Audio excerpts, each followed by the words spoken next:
So this time we're taking a look from Series 4 of Marvel Universe. We're taking a look at Kang, the time-traveling Avengers foe.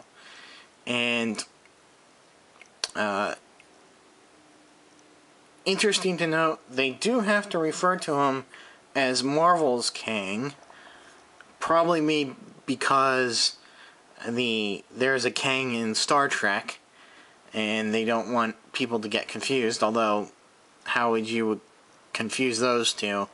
I would never know. So taking a look at the back of the package here, you can see the cross-cell figures in the wave right up for Kang.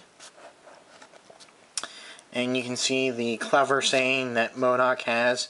And they're using MODOK for all the little funny sayings and card art on the back of this wave of Series 4, which they're now doing this in a different character for each wave, which is cool. They used to do it for a series. He does come with the pretty useless mini comic book cover, which is of Avengers number 267, and this is from a great run, the Roger Stern, John Buscema run of Avengers, which, if you haven't read it, I suggest you go and pick it up, because that's really, it's my favorite time of the Avengers, even though when I first started collecting comics, it was the tail end of it, when they invaded Olympus and fought the Greek gods. But I've since gone back and collected the earlier issues, and they're just as good. Anyway, sorry for that tangent, but getting back to Kang here. The sculpt is pretty nice. He's got some nice folds and creases in his clothes that are nice. The paint is pretty good too. You got this nice metallic purple kind of for most of his body, and the rest of his body is this very nice deep dark green, which is coming up a little bit lighter through the camera for some reason, but it is a nice deep dark green. A common theme between both Marvel and DC is using purple and green for bad guys. For some reason that color scheme just seems to work. Now, his sculpt is nice. I mean, you get these great, he's got these thigh-high boots, and they're sculpted on there. He's got the folds in the clothing, like I said before. A pretty good face sculpt. I think it should be a little bit, the helmet should be a little bit more thicker. That's just me. I mean, it's a little nitpick. It's not that bad. And his eyebrows and eyes, I think they really defined his character there. For articulation, he is a little bit lacking in articulation.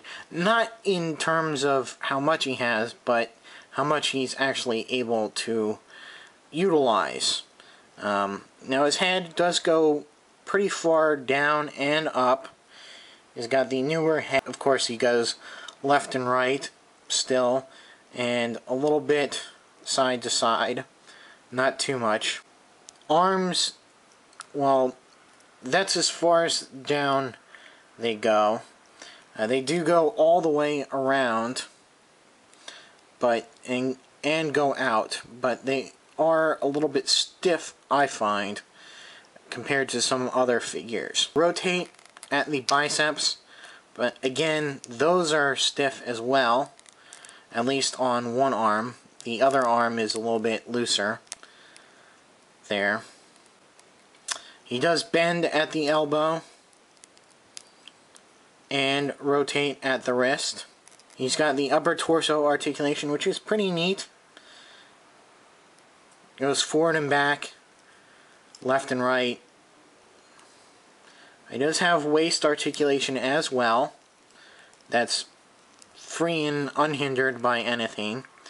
He's got this little kind of skirt piece here for the bottom of his tunic to get out of the way of his legs, which do go forward and back. But like the Spider-Man in this wave, if you pull out to the side, try and pose it in a wider stance, you risk popping the leg off the ball joint there. He's supposed to rotate at the thighs, but both of mine seem to be sticking, and I don't want to force them.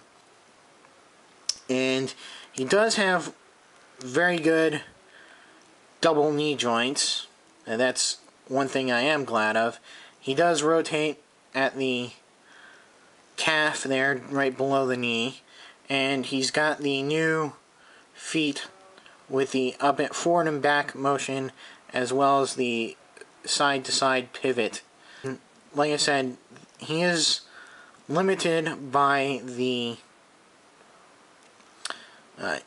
hips and thighs not being able to move, and the arms, or I should say just this arm, but maybe that's just my figure. I find this arm extremely hard to pose as compared to even his other arm, which is very loose in comparison. Now he does come with a laser gun, pistol, whatever you want to call it. So he's got some sort of future tech. To me, it still looks futuristic, but to me, it just doesn't scream like total sci-fi that Kang, the type of weapon that Kang would have would look more like a ray gun, I think, than a weapon that, looks like this.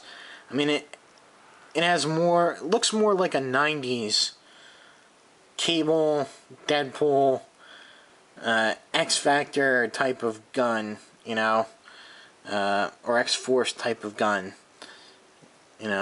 from a certain artist. But that's just me. It's still quite good, and although the way he holds it is off to an angle out a little bit, so again with the posing, you'll have to kind of twist his arm in odd spots to make it make it go straight, I think. I'm really glad to have Kang. I've been looking for a Kang in the Legends line. They did him in two different waves. I believe it was the same figure. He was part of one of the classic lines, I think, as well as a Walmart exclusive line, and I could never find any in stores or on the internet for the right price. So I'm glad to have Kang in at least the Marvel Universe scale. Stay tuned. Next time we'll be taking a look at the last figure in this wave, the Scarlet Witch. Until then, I'll see you.